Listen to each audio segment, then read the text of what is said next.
बिस्मिल्लाहिर्रहमानिर्रहीम। अस्सलाम वालेकुम dear students, welcome to course edX. मैं हूं आपका इंस्ट्रक्टर मोहम्मद सलमान और आज का हमारा टॉपिक है secondary storages and its types.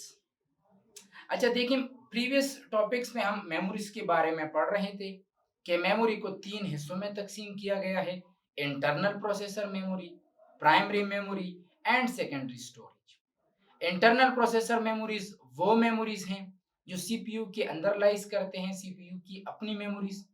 Primary memories वो मेमोरीज थी कि जिसको सीपीयू डायरेक्टली एक्सेस कर सकता था। इंटरनल प्रोसेसर मेमोरीज में कैश एंड रजिस्टर्स के बारे में हमने पढ़ा। प्राइमरी मेमोरी में हमने रैम एंड रोम के बारे में पढ़ा। आज हमारा टॉपिक है सेकेंडरी स्टोरेज। सेकंड कहते हैं दूसरे नंबर को, प्राइम कहते हैं पहले नंबर को। तो सेकेंडरी स्टोरेज हमेशा के लिए याद रखिए कि ये नॉन वोलेटाइल होगा, परमानेंट यहाँ पे डेटा स्टोर होगा। It is also known as auxiliary storage.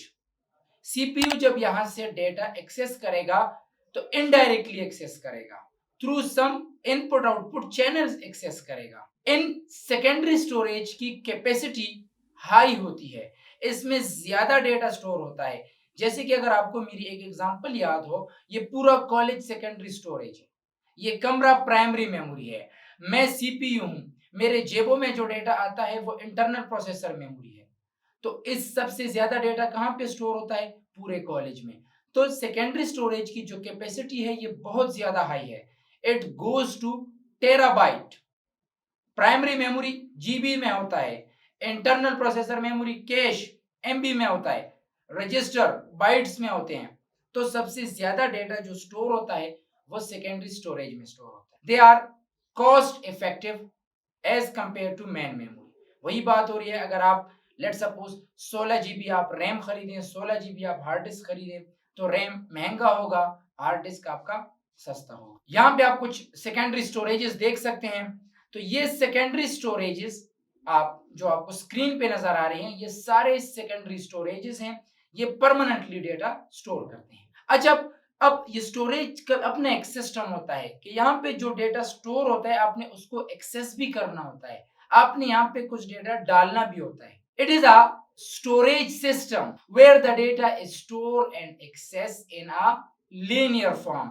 अब देखिए, सेकेंडरी स्टोरेज है, डेटा वहां पे आप डाल रहे हैं, डेटा आप वहां से निकाल रहे हैं।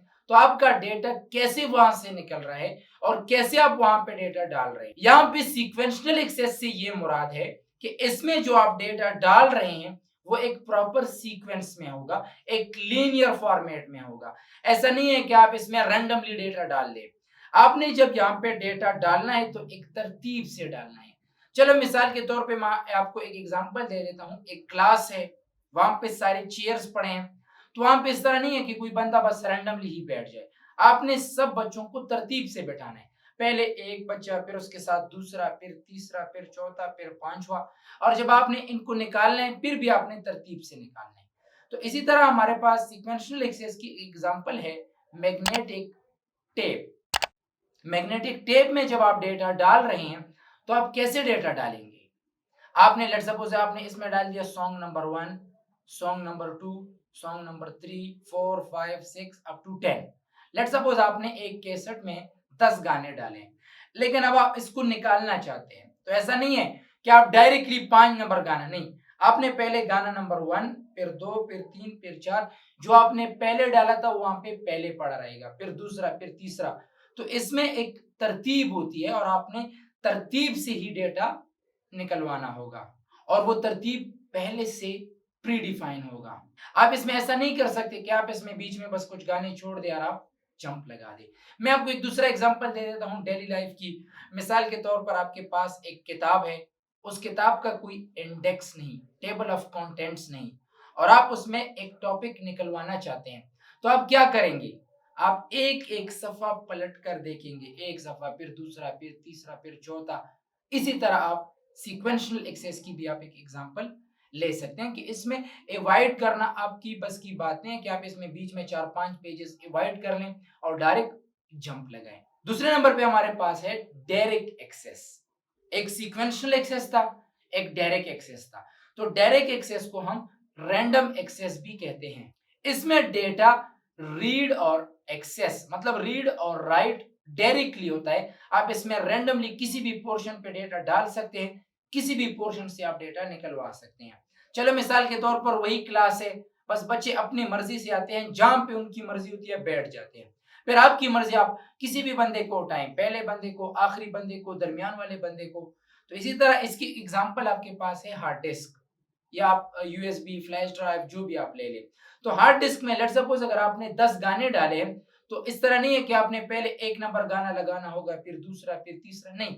आप रैंडमली किसी भी सॉन्ग्स को आप प्ले कर सकते हैं। आपको पूरा जो सीरीज है उसको स्कैन करने की जरूरत नहीं। जैसे पुराने जमाने में अगर आपने वीसीआर का नाम सुना होगा, तो वीसीआर में लोग मूवीज देखते थे, वहां पे डिजिटली डेटा स्टोर होता था। तो इस तरह आपने एक फिल्म को डायरेक्ट आप उसमें जंप नहीं लगा सकते, आपने शुरू से आखिर तक देखना होगा। या अगर आप ज्यादा से ज्यादा उसको फॉरवर्ड कर सकते हैं, लेकिन बीच में आप एक सीरीज को छोड़ नहीं सकते थे। आजकल आप डायरेक्ट जंप्स भी लगा सकते हैं, क्योंकि आजकल जो हमारे पास स्टोरेज है वो ज्यादातर डायरेक्ट एक्सेस है। वो सीक्वेंशियल एक्सेस का जमाना खत्म हो गया है। जैसे पुराने जमाने में टेप रिकॉर्डर के कैसेट हुआ करते थे, या इसके अलावा वीसीआर वगैरह हो गए, तो वो सारे सीक्वेंशियल एक्सेस थे। आजकल हमारे पास जो जदीद जमाना है, यहाँ पे हार्ड डिस्क है, फ्लैश ड्राइव हमारे पास हो गए, मेमोरी कार्ड्स हो गए, तो यहाँ पे डेटा डायरेक्टली एक्सेस हो सकता है। आप किसी भी पोर्शन से डेटा को एक्सेस कर सकते हैं। सिर्फ इनमें फर्क अगर आप कीमत के लिहाज से देखें, तो डायरेक्ट एक्सेस जो है वो एक्सपेंसिव है, सीक्वेंशियल एक्सेस जो है वो चीपर है।